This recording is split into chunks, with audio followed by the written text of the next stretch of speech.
Hi and welcome to Reseller News. My name is Rich Pasini. Today is November 13, 2018. Thank you for tuning in. I just want to say thank you to all the new subscribers. It is greatly appreciated. I hope you get a takeaway and you come back for more. Well, folks, today's another slow day in eBay land for me anyway. I don't know how you guys are doing out there. But it's been kind of like flatlined for a long time. I can't tell you the last time I made a sale. That's how bad it is. But anyway, folks, I don't want to expand too much on that topic because I got some windows I want to open up and talk a little about. And hopefully we could keep this under an hour, I hope. So let's get started. I'm going to go over here and bump on this window here. I need my glasses for this.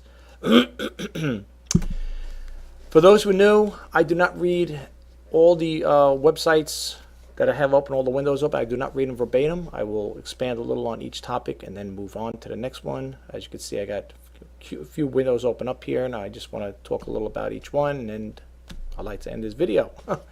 So without further ado, the next three windows are going to be from tamebay.com, and you could check it out if you like. The title on this one here is Alibaba Singles Days set a new sales record, surpassing Amazon Prime Day 2018 sales. It goes on here to say this was posted yesterday, November 12th, 2018. Alibaba Singles Day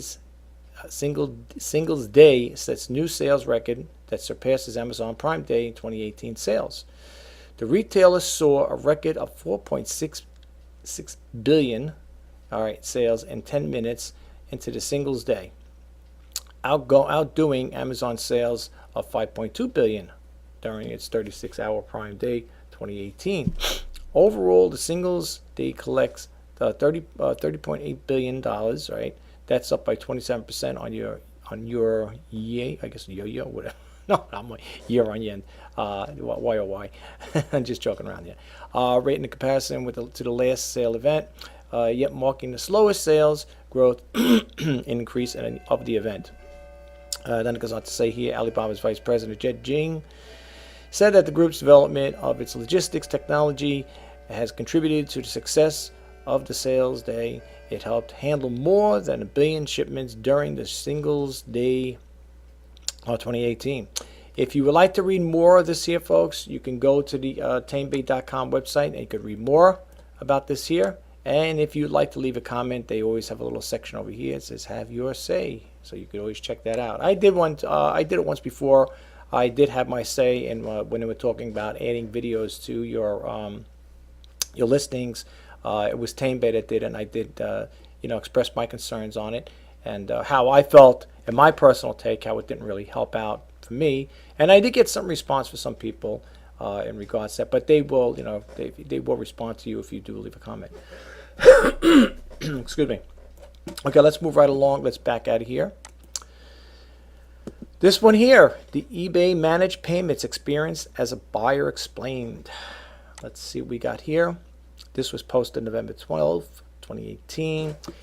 Okay, I might have recapped this yesterday. If I did, I'm sorry, folks. It just goes on to say here, for those who don't know Jim Griffith, he does work for eBay. He was the one that used to be on eBay Radio. He's, as we all know, well, if you don't know, he's an employee at eBay. So, I just wanted to share with you. It goes on to say eBay staffer Jim Griffith, who's well known to you, as often referred to affectionately as Uncle Griff, has explained his first-hand experience of using the new eBay managed payment system in a post on Facebook. With typical good humor, he goes through the process step by step. It looks like he encountered it entirely by chance as he was shopping over the weekend. And then it goes on here. You could find a Facebook post here if you click it. These are hyperlinks when you see this like this. So when you see the arrow and then it turns into a hand, for those who don't know, that's an active hyperlink. You can click that on there and you can read more of the story. I'm not going to get into it right now. I will, however, come back to it later on. But for all intents and purposes, I want to keep this kind of cryptic as possible. Okay, let's move right along here. I did talk about this here the other day. I'm not sure if it was yesterday or the day before. I know that. Amazon to ban sales of Apple products from non-authorized resellers. This was posted yesterday by Chris Dawson, November 12, 2018.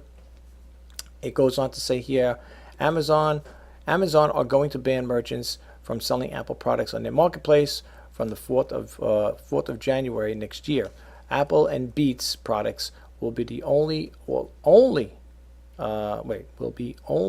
offered by a small group of selected Apple authorized resellers as part of Amazon's new agreement with Amazon. So it will be, I guess, like I said, you're going to be selected here, right? I don't get any notifications like that there because, like I said, I'm not an active seller on there. I mean, I am a registered, but I'm not active selling right now. So I probably will most likely never get one of those. But for those who are, heavy sellers on Amazon, you may come across this here. And if you do, well and good, It goes on to say this isn't a particularly unusual arrangement for those who are familiar with Amazon's brand registry. Will be only too familiar with the restriction brands that brands can impose. On the plus side, for the consumers, it means that they will be purchasing from an official channel, but on the downside, it means less choice of who to purchase from, and very possible the higher prices. Although for new Apple products, margins have always been tight, so the discount's low. If you want to read more on this story here, the website, you can check it out. I want to move right along here. Folks, for those who are wondering, the reseller news basically, folks, it's just like an update. It's like basically it's like reading an email, only I get a little more into it with the actual going to the website. I could just print some of this stuff off and just read it like that verbatim, not even go through the websites. But I do this here. This way you guys can get an idea of where I'm getting the information from. Although if I did do it like that, like a regular news segment, I would definitely tell you where I got it from, and the rest would be up to you as to whether you want to follow suit with it. But I'm not going to read the whole thing, elaborate on one particular window or poop, whatever. I like to carry on and cover the topics with that deal with that particular subject. Because we're going to be bouncing around here. Because I want to also go to eBay Down Detector, and I want to go to the eBay community. Because with some of the good news will also come some of the bad news, which I gave you earlier in the reseller news. So we'll talk about it in a little bit. For those who aren't New Yorkers, and I am a native New Yorker, Amazon selects New York City for new headquarters, report says. Now, this was going back and forth for a while there. It seemed like, I guess Bezos or whoever, or executive management, whoever, most likely he gets the final say, was kind of like a debatable thing. Should I go here? Should I go there? And stuff like that. But eventually it seemed like they, came up to a resolution where they're going to put a headquarters in Long Island City. Well, actually New York City, but it could be a good thing. The only thing that there are some people opposing, it's going to be too much of a traffic burden, because if I'm not mistaken, I thought the number I heard, and don't quote me on this here, I thought I heard it was going to be 25,000 employees that they're going to employ at this new headquarters. Hey, if it is what it is, I'm in Long Island, just to let you know. So this doesn't really affect me. I don't take the subway, mass transit, or anything of that nature. So I thought someone said that there may be a shuttle of all these employees. I don't know how that's going to work out. There were going to be people protesting at those, from what I heard on CBS News this morning, that there may be some people protesting that there, because of the congestion and the traffic and all that stuff there. So I don't know how it's going to go over, but this is what I was told. But you know what? I'm going to play this news clip here really quick. I'm going to mute my mic, and if you want to just listen to it, I just thought I'd play it up there because we got, I think, one more window to go, and then that's it. So let's check it out. Street Journal reporting that the reports were true. Amazon has, in fact, chosen New York City as one of the locations for its new headquarters. This is expected to be officially announced tomorrow. The report says Amazon will split the new facility between Long Island City, Queens, and Arlington County in Virginia. Amazon started a nationwide contest last year with cities pitching their plans to host those headquarters. All right, that was a very brief one. That was very brief. I'm sorry, folks. Let me just get out of this one here really quick for a Want to master video editing skills and make gorgeous YouTube videos like Joella? Okay, now, this is what always happens, folks. I'm sorry about that, folks. This is what happens when you don't work quick enough. I'm sorry about that. I do apologize. Sometimes, I don't know what it is, but this computer, I'm using Edge browser over here. I don't know if you guys like Edge or not, but to me, it seems a little glitchy. I'm thinking of getting rid of it altogether, like taking it off my system. I don't really want to, I don't know if I want to use it anymore. I like it sometimes. It's like a love-hate relationship with this with this web browser. But anyway, as you can see, another title from the same company. This is from CBS New York. If I can get this to play here, it says over here, your all collectibles actually hidden treasures. So let's see what this here goes. If I can get this to play here, let's see what happens here. You can see the thing spinning around. I never had so much issues with the computer like this here with these web browsers. Let me open it. Let me just recycle this one more time. See what happens here, folks. Let me try it one more time. I do apologize, folks. I really do. I really do apologize. Let's see what happens here. And then when if I do get it to work, I'm going to mute my mic, and then this way you could check it out.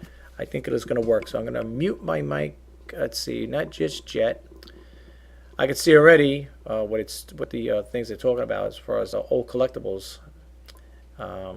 Let's see if I can get this to work here. You can see in the background here, there's like stupid things going on. Let's see what happens here. Oh, we gotta commute.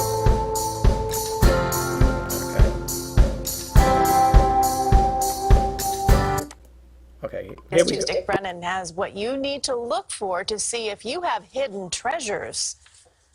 Every day is an adventure. You don't know what you're going to find. For John Jabra, owner of 21st Century Music and Collectibles in New Jersey, a typical day might mean buying a rare Batmobile. This one is in nice shape, so I gave the gentleman $60.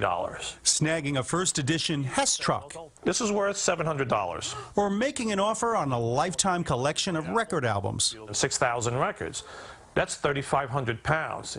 He's an expert at knowing what to buy and how it will sell. He paid $1,500. Your old comic book collection? It may be valuable, but condition counts. He says rare albums can be worth hundreds. The only thing that really holds its value are coins. And certain stamps, too.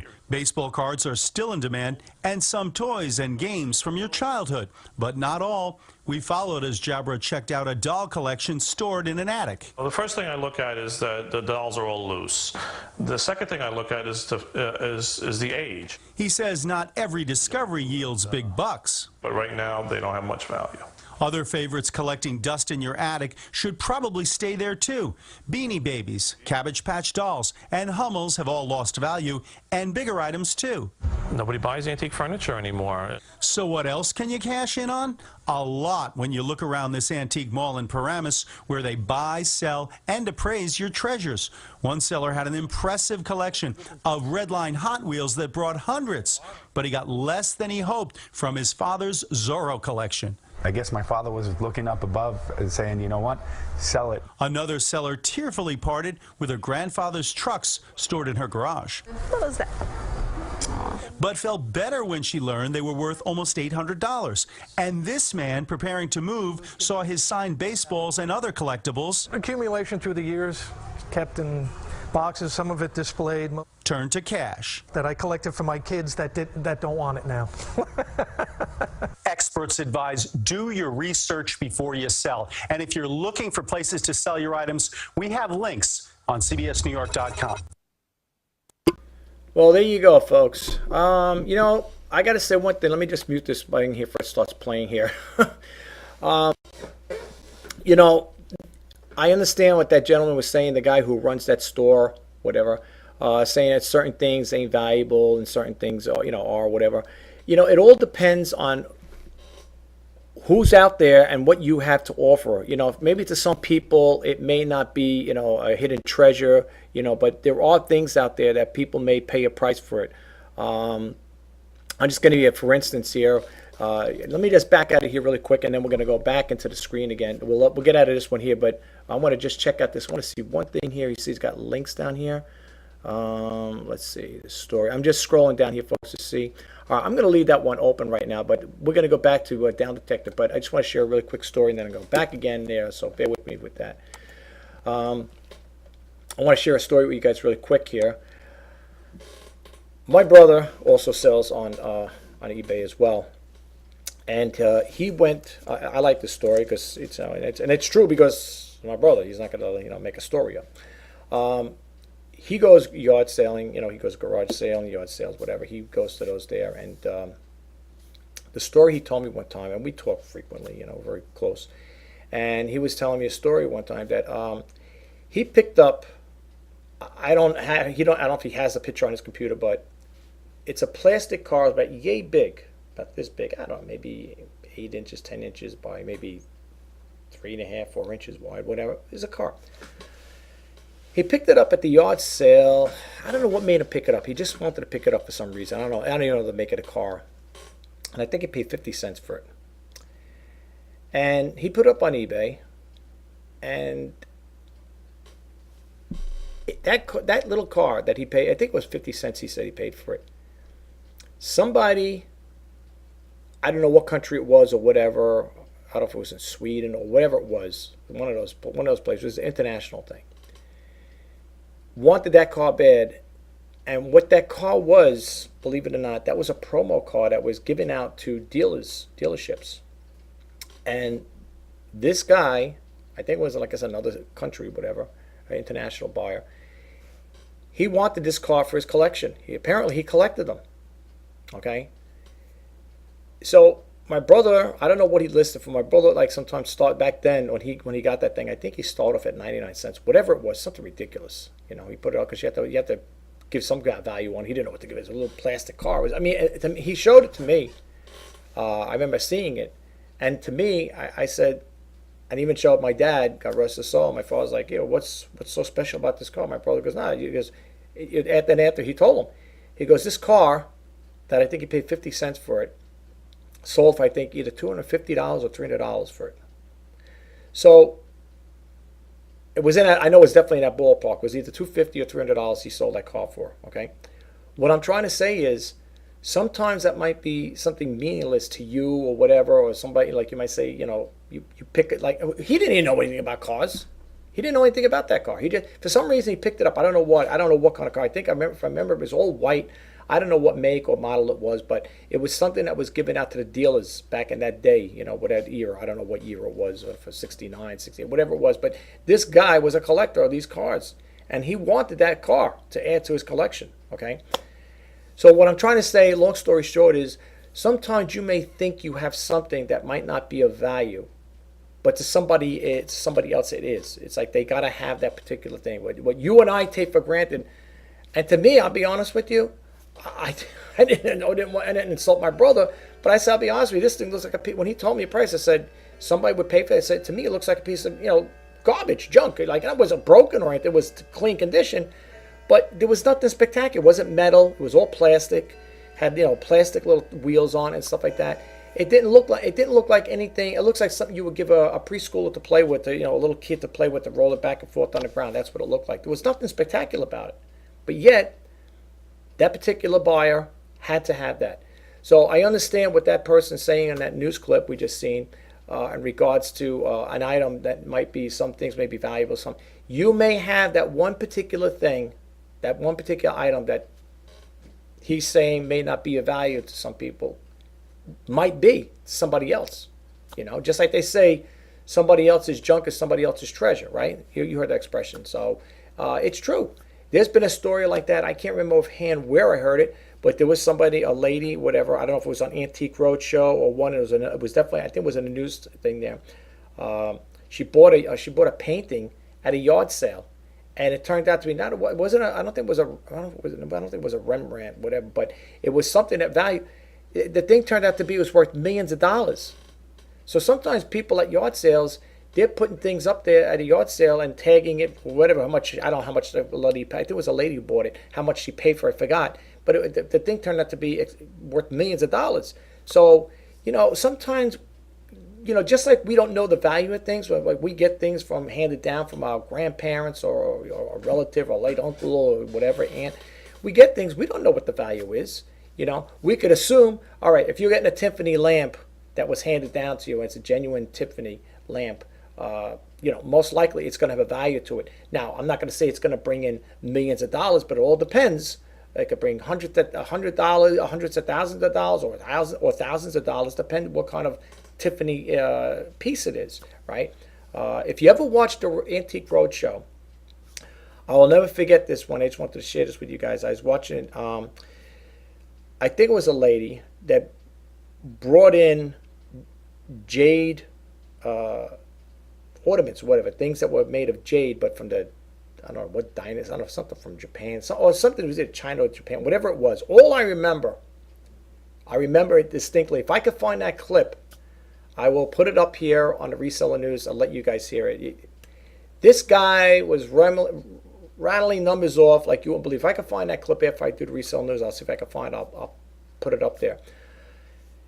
These little jade pieces, and he's saying, and he was like saying, well, this piece here is worth $100,000. This one here is another. I don't know how many pieces she had. This is worth $200,000, $250,000, and so on and so forth. I don't know how many pieces she had. All I know is he said your value right here is estimated at $1.5 million. She had these little jade pieces. If I could find that, I can tell you one thing. It was definitely on Antique Roadshow. I know that stuck in my mind like it was tattooed in there. And if I could find that video clip, I will put that on there. Let you guys see it for yourself. It's, I don't know if you guys ever watch Antique Roadshow. If you do, maybe you can comment, let me know. So yeah, I check it out. I watch it. You got to watch it, especially if you're in this business. You like antiquities. You like antiques and vintage things.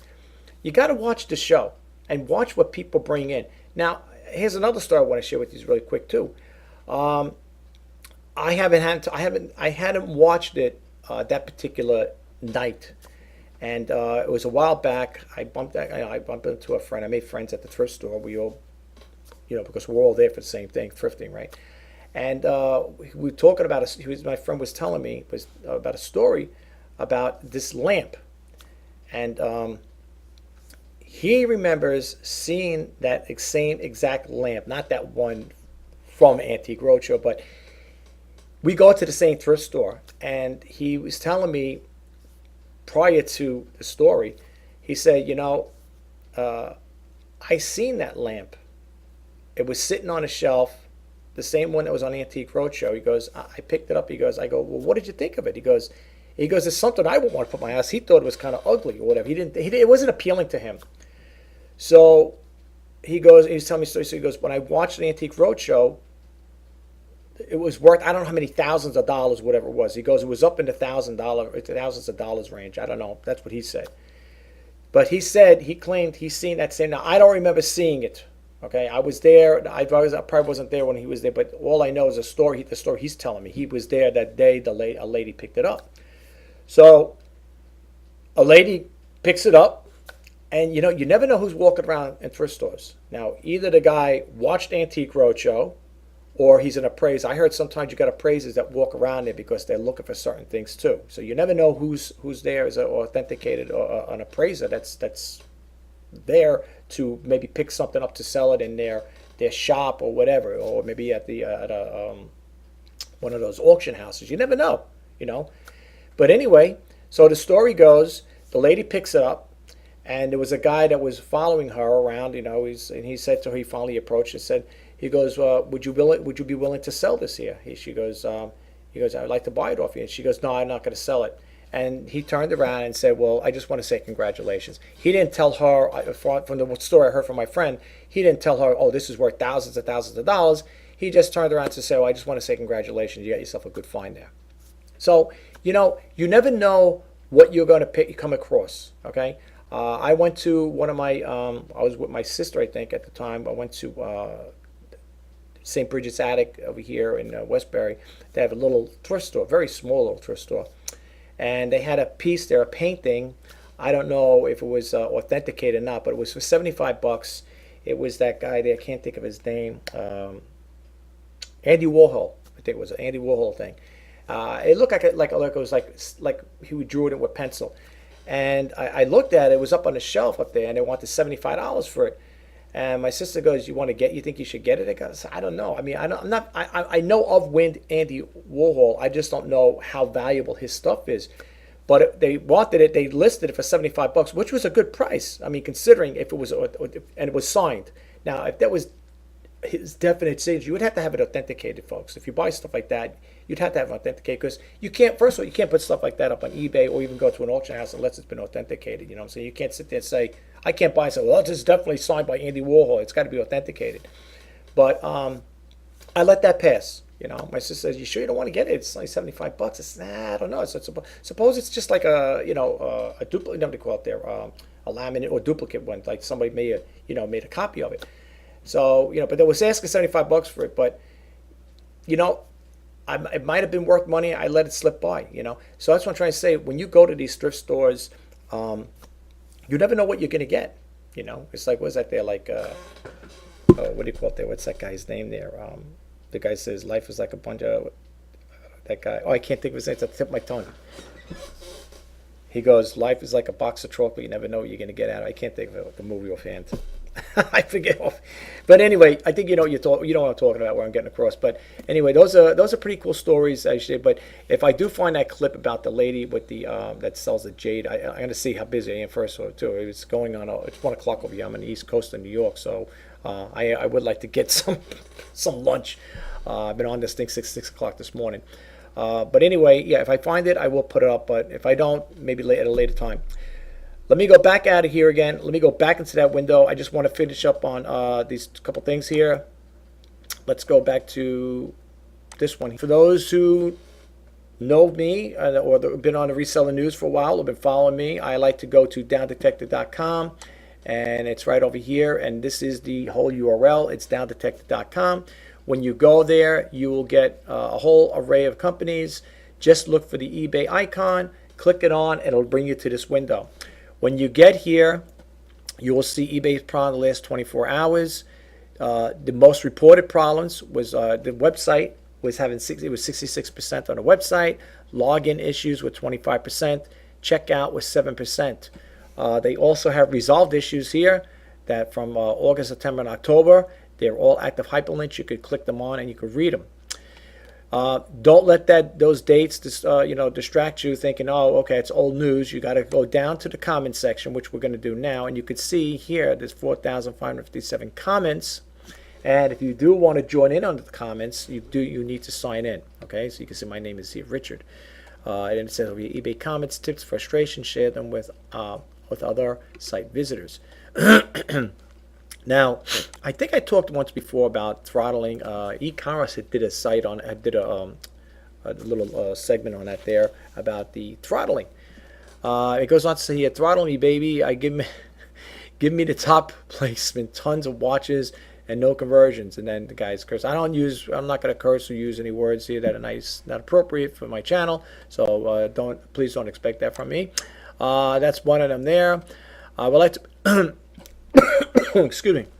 I would like to better understand how eBay throttling works.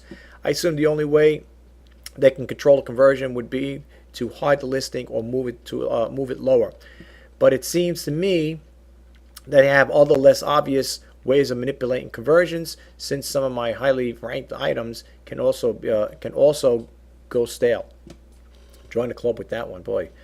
It says if you're wanting to sell on eBay, you're going to find out that you're not going to go to the amount, Jack. Jack Squad. Okay. Let me just read one over here that I found a little interesting this morning. This has been moved around. As you can see, this is all new stuff. You see here, an hour ago, 2 hours ago, 3 hours ago. Okay, this is not like stuff that was happening 3 weeks ago, 4 weeks ago. This story, when I first logged onto it, this was 14 hours ago. When I first logged onto it earlier, this came in. It says just in, internet traffic hijack disputes on Google services. It says you can Google it for more on the story. Don't know if this explains why I had no sales today. If it is, maybe eBay is not the culprit today, but rather China and Russia. Could there actually be a one day out of the years of abuse that no one no of eBay's doing? I should say none of eBay's doing. That's what I probably meant to say. None. Okay. Anyway, yeah, it could be. You never know. There's definitely something going on, as we all know. I mean, I've been talking about this here now for weeks. Okay, and it's going to go on for months, and whoever. You really need to check this out, folks. If you get a chance, go to downdetected.com. If you could on a daily basis, check it out. Okay, you gotta check it out, folks. You gotta look at the stuff and read the comments. Don't worry about the other stuff up there. Because you might look at that and say that's old news. I don't want to read no old news. It's not old news. You got to come here. You got to go. You got to scroll down to the comments to read. Okay. Let's see what else they got here. I don't want to expand too much on here because I want to go to the other one. Let's see. Same capitalist here. Let's see here. This one here is that is called throttling or limiting. I can produce sales reports to exactly this month of 8/2016 when eBay did this to my account, and since that time I lose 70K per year.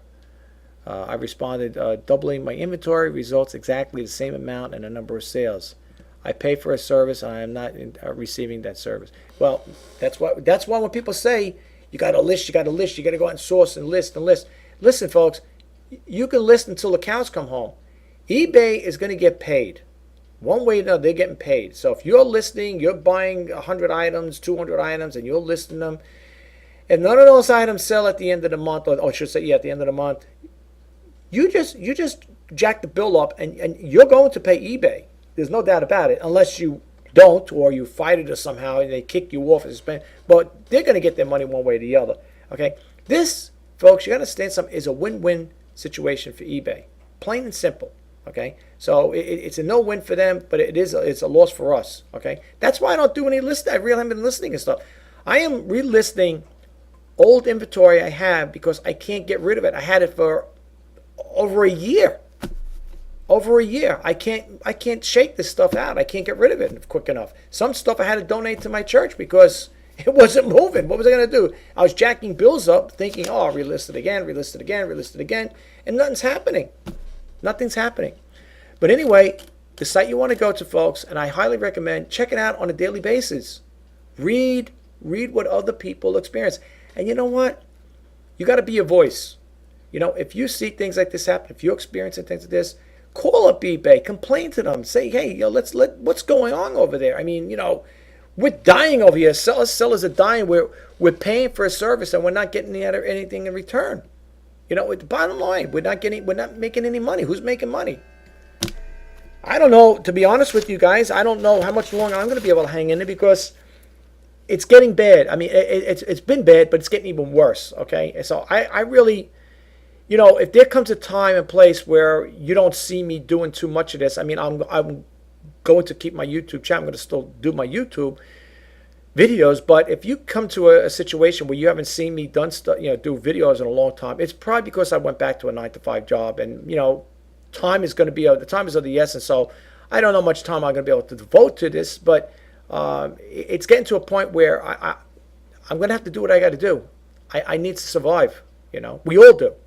Not just me. We all do, and we're all hurting out there. And people who depend on this here for, like I said, an income, and you're not making a living off it, it's sad. I've read it already a couple of times where people said they can't make enough money to pay their insertion fees.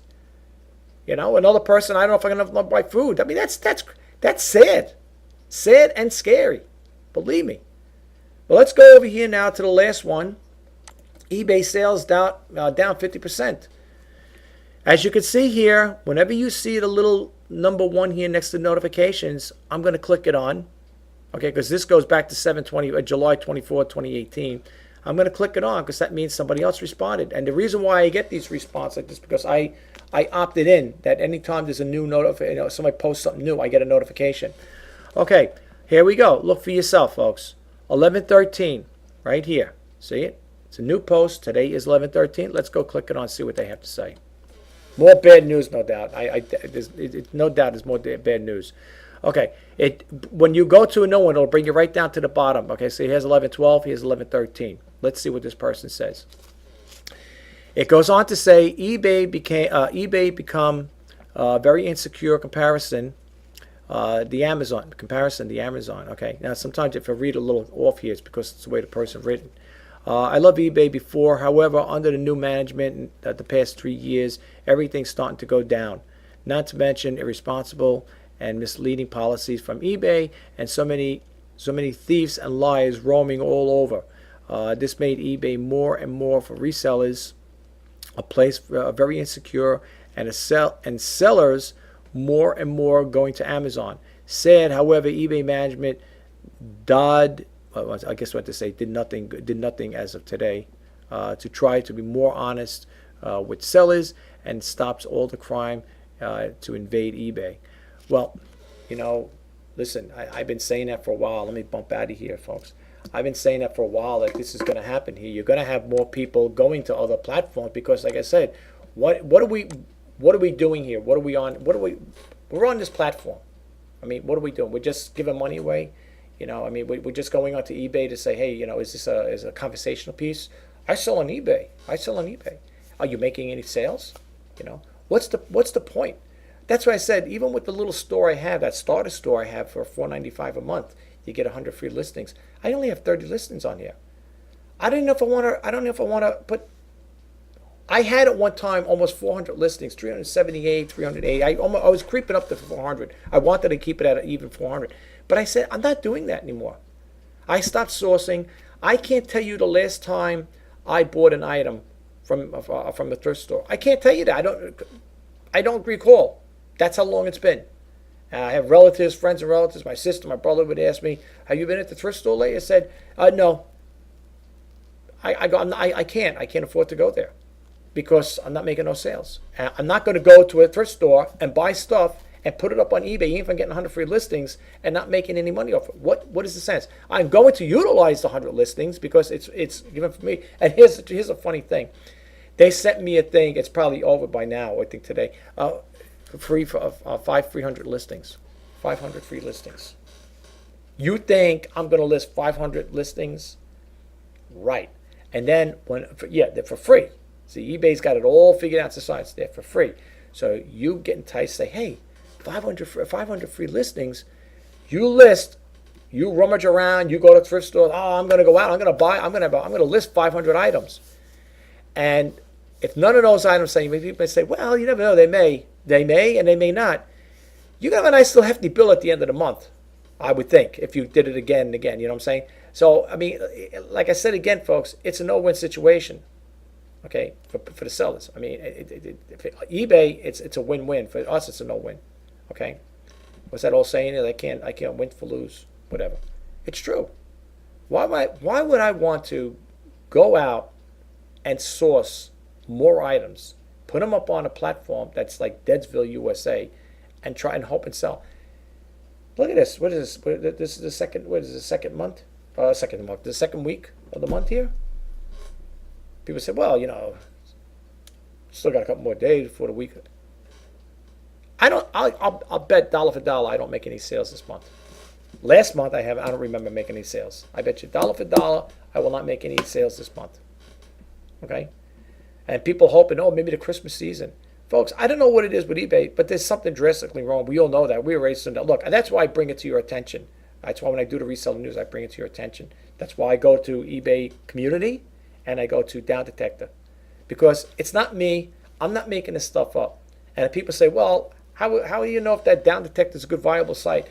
Let me tell you something, folks. I had this on one of my Facebook groups. Somebody questioned that there. Is that site legitimate? Is it good? That site hosts a whole bunch of other companies there. There's an array of all other companies. I showed it to you before. Go to downdetector.com. When you go there, you're going to see a whole listing of all these things. They do track. I don't know how they do it. They must have, I don't know how, but anyway, they keep track of all those companies that you see there. Amazon, Etsy, this company, that company. They got them there. You click it on eBay, Amazon. They got them. And they keep track of all of that.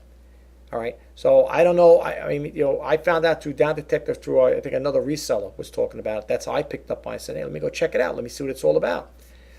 Do I think it's got good information on there? Is it viable information? That's something I would use for myself? Absolutely. Why not? Those people that are listing, that are sharing their comments on there, they're sellers like you and I. They're expressing themselves just like you and I would. What do you think? Those are people that just come on there like haphazardly. Hey, I think I'm going to go on Down Detector and put some stuff up there. I'm not saying it can't happen, but I don't know what the purpose would be, because that's what that's all about. That Down Detector is for, to express or report problems that you're having on that particular site. So yes, to that person, that member of my group, my Facebook eBay Top Rated, Facebook group, the eBay Top Rated Sellers group, Yes, I do find it to be viable, and I don't think it's BS. I think it's a good viable, just like the eBay community chat board. That's eBay's community chat board. So when people are posting, those are sellers, okay, and they're complaining. But the only thing I would say though, if you're getting all these people complaining, my question is to them: are you calling up eBay? Are you letting them know? Are you voicing your issues and concerns with them? I mean, it's nice to get it out in the open, get it off your chest, so to speak, and put it go to the eBay community. But the thing is, what are you doing about it yourself? Are you did you call them up? Did you find out and say, hey, what's going on? The last time this happened, I called up eBay, and I got the customer service rep, and they said everything is fine on our end. And she goes, the person's like, I'm gonna go check your account, make sure everything's good. She goes, no, you're fine. She goes, your items are showing up in the search. Where are the buyers then? Showing up in search. Where are the buyers? And that's the time I told you that story. I don't know if it was that same person or that same time. I think it was. The person told me I had to step up my game. Got to do more research. Got to lower the prices. Try promoted listings. What else? Offer free shipping. I can't offer free shipping on the items, folks. I don't get the items that cheap. When I go to the thrift stores, when I did back in the day, they didn't always run 50% sales. And people might say, well, that's your fault. But what am I going to do? They might not have a 50% sale for the next 2 weeks. Am I supposed to sit around, twiddle my thumbs? So I buy stuff off, without the half off days, because if I want to I have to put stuff on there. I have to source material to put on there, right? So of course I had to buy, but I bought it for what the prices they were asking. There was no 25% off or 50% off. I was buying it at regular price. So I can't offer free shipping in some cases. I don't get the items cheap enough. And then people may say, well, you should go to yard sales. Look, everything's seasonal. I live in New York. I'm on the East Coast here, right today it was raining. I think this week they're going to say expected snow flurries already. I mean, come on. The yard sales and garage sales, whatever, those are all over. They've been gone weeks ago. Okay, I don't remember. That's usually what they do it in the spring or summer or whatever. This time of the year, no one's gonna have garage sales unless you're, unless whatever. I don't know, but I never seen them. Okay, but anyway, but that's what's going on, folks. So I can't. I did, and I told the lady who made those suggestions, about stepping up my game. I told the person, I said, I've done all that. The only thing I haven't done, I think there was 2 items I did offer free shipping, but it didn't do it. At one point, I'll be honest with you. Let me share this with you. I was so disgusted one time. This is when I had the whole 378 items, whatever. You could do an edit, a bulk edit, right? A bulk edit. I checked off all of them, right? And I did free shipping on all 378, whatever it was. I didn't get any buys on it that time when I did that. Offer free shipping. It didn't do anything for me. So what I did was I went back in there and I took it off. I said, heck with it, And besides, there were certain things I couldn't offer free shipping anyway. So I'm glad I did, because I would have taken a beating. I would have been giving this stuff away. So if you're going to do this, folks, if you're going to offer free shipping, we all know that word, quote unquote, free, it's all padded into the price. I mean, look, think about it. If you were to sell an item, you pick something up for $10 and you sell it for $20. Of course, you got to out of that $20, whatever, or $10 profit, you got your cost, your listing fees. If you got then you got to pay for your supplies or whatever other stuff. The profit margin becomes really shrinks when you think about it. Okay, so I mean, people got to pad that into the picture. You can't. Some people can't just say, well, I bought something for $10, sold for $20, made $10 profit. Right. Minus, did you put the minus in there? Because you're gonna have to minus that your supplies out, your listing fees, insertion fees, whatever. And you got PayPal to pay too. So did you factor all that in before you made that command with that assumption? You aren't telling people, I made $20. I made $10 off of that there. Or I sold it for $20. What'd you pay for it? Oh, $10. Oh, so okay. Come on. Let's be realistic here. But anyway, guys, look, I don't want to keep ranting on here. I hope you guys do good. If anybody is making sales out there, please share it with us. Share it with me, share it with the YouTube community or the reseller community here. I'd love to hear what you have to say. And for those who did leave comments the other day, I do greatly appreciate your comments on the latest videos I did. I just want to say thank you very much. They were very kind comments. Every now and then I will get comments that they don't curse you out or anything like that. They're not that bad, but sometimes people come up with little funny comments that I feel that are not deemed to be left on the comment section, so I will remove them. I'm not saying by curse me out or anything, but I had to remove a couple of comments once before because people were leaving comments that I think were like,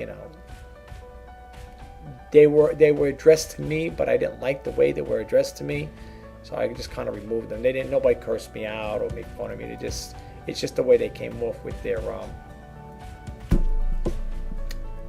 you know how it is.